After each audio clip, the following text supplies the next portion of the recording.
ఆడజన్మ కన్నీటి అలల సాగరం, చూస్తే చిన్నదే కాని బాధల భారం. ప్రతి అడుగులోనూ పరీక్ష, ప్రతి చూపులోనూ నిరీక్షణ. ఆశల రెక్కలు కాలి, గుండెల్లో మూగవేదన. ఆ కన్నీళ్లలో ఉన్నది పిరికితనం కాదు, ఆమె నవ్వే పెదవుల వెనక ఉన్న విషాదం.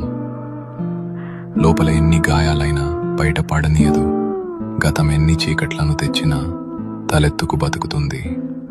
తన కన్నీరు అణువణువున ఒక కథ. ఆ కథలో ప్రేమ ఉంది, బంధాల కష్టముంది. అయినా ఆ కన్నీరు ఆమెను బలహీనం చెయ్యలేదు. అది ఆమెలోని ఆత్మగౌరవాన్ని పోషించింది. ఏమీ చెప్పకుండానే ఎన్నో నేర్చుకున్నది. ఏదైనా సరే ఎదురు నిలిచి పోరాడింది. ఆమె బాధ ఆమెకు ఒక ఆభరణం, అది ఆమె గర్వం, ఆమె నిజమైన అందం.